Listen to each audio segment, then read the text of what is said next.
click that like and subscribe button and go sign up on superchargedstocks.com and let's keep you notified.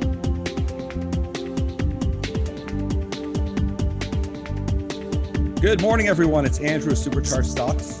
As I promised, we've got Robert Rohlfing here from Desert Mountain Energy.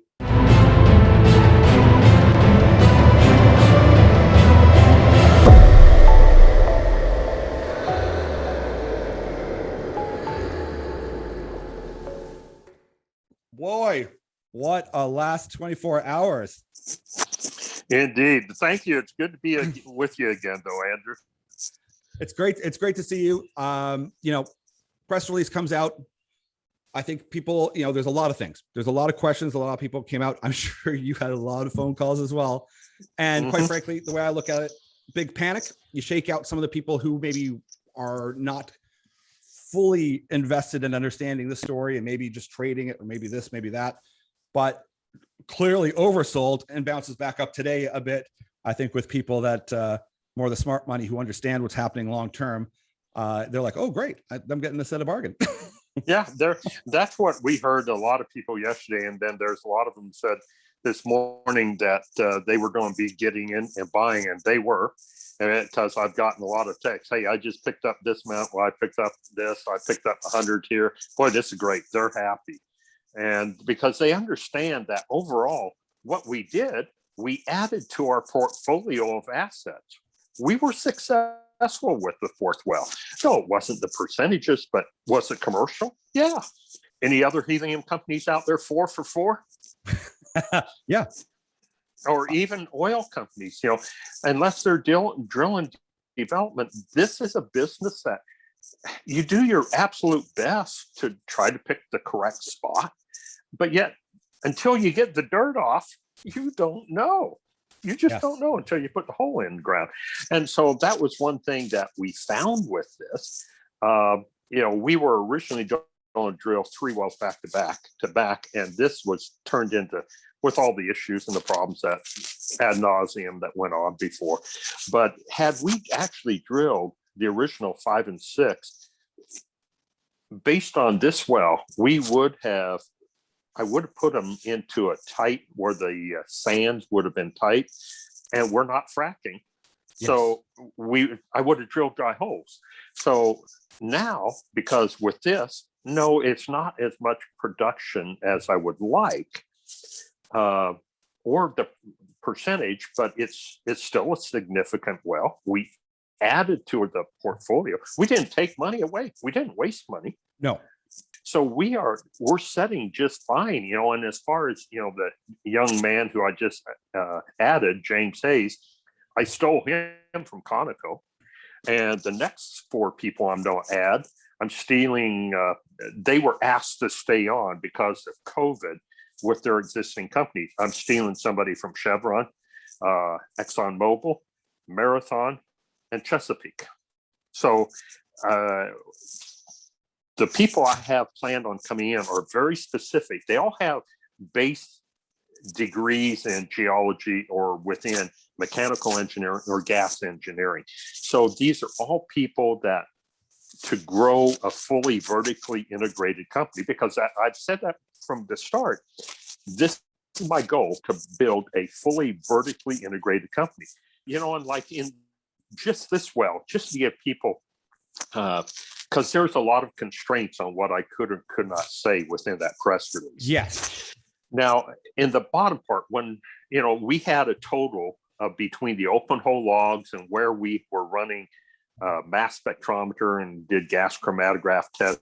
So we felt we had a total of 14 possible pay zones in the well. The very bottom, which would be normally would be the highest pressure, it was like, even though it was one continuous formation, it changed within that. So at the very bottom, 78 feet of that is where we shot only 3 feet. 3 feet of it, yes. 3 feet of 78. Then you come above that, and that's where we had 2,349 pounds of pressure. Lots of pressure, yeah.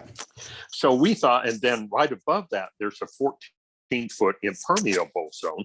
And when I say impermeable, that's, you can't get gas to move through it. And then you get above that, there's another 37-foot zone. And since it was so close, we thought, well, the pressure should be relatively close to that. And we shot 4 feet in that. And the bottom hole pressure up there was only 1,809.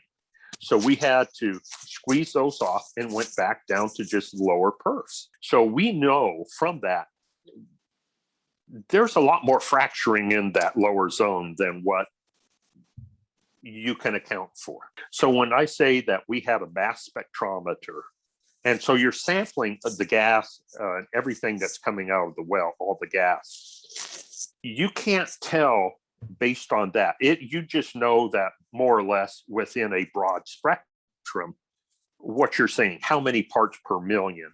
And then you have to truck that to an independent lab to have them do a gas chromatograph test. So because you can't put that on an airplane because you have no idea what the gas is. Yeah. Rules preclude that.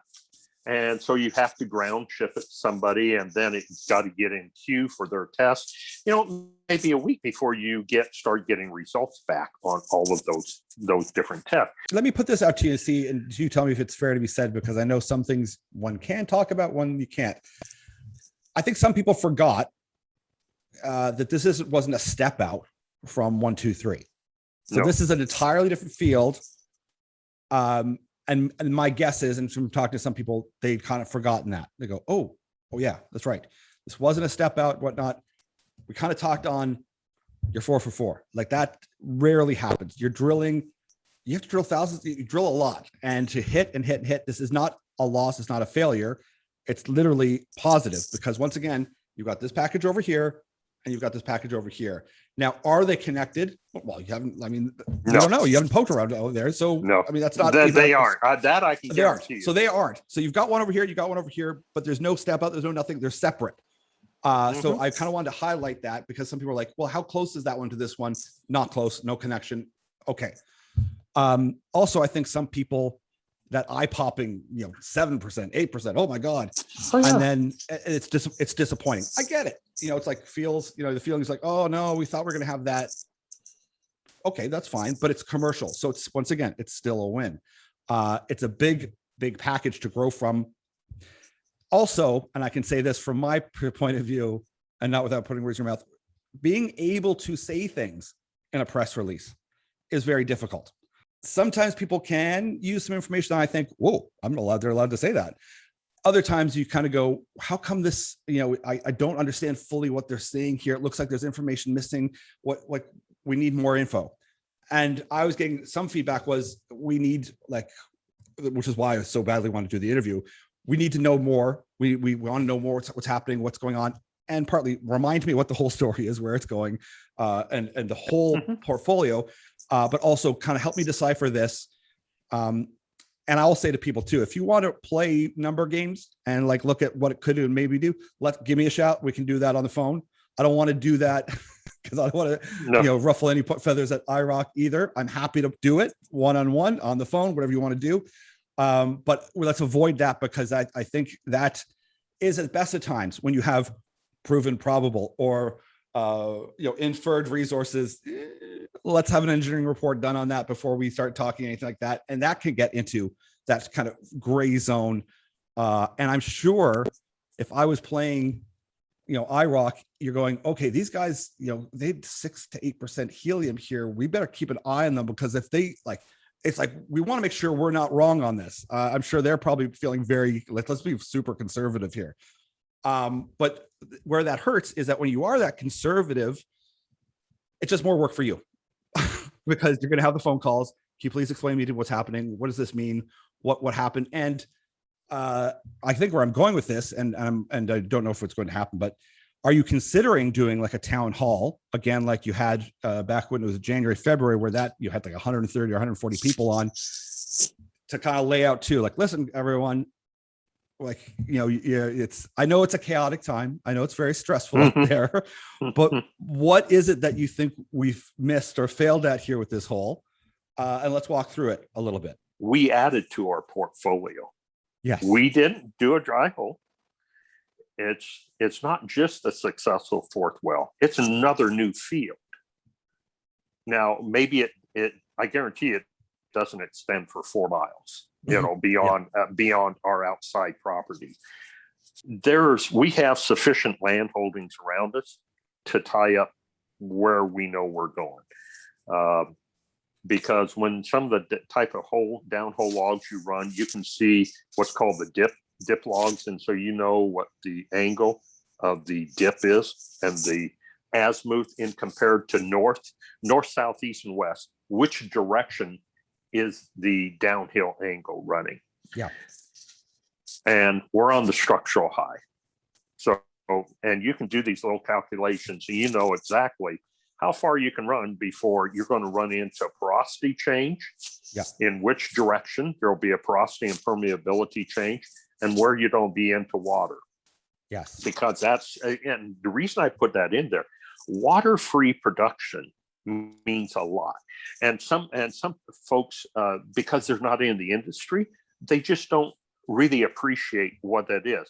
And to try to simplify that as much as I can, if you have to put a pumping unit or some type of artificial lift on the well, you have to add, it requires power, requires energy, it requires maintenance of that unit to go up and down, or spin, or whatever type of downhole unit you use. It requires energy, it requires maintenance. Normally, in smaller companies, that will add over 50% of the cost to a specific well for long-term operations. Wow.